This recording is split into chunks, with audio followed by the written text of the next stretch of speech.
Everyone, in this video I will guide you step by step with pictures how you can install fubo TV in your iPhone or iPad. So for that, just open any browser on your mobile phone or on your laptop and just search for fubo TV installation guide.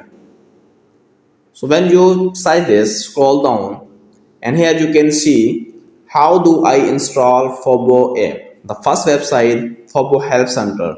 Click this first website and now just scroll down and here you can see Apple, iPhone, iPad, ipod. Just click on this option and now they are showing you with pictures.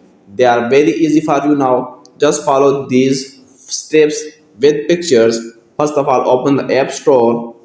Now the second one, the third one, and here you can see. Just follow these simple steps and your forward TV will be installed in your Apple or iPad.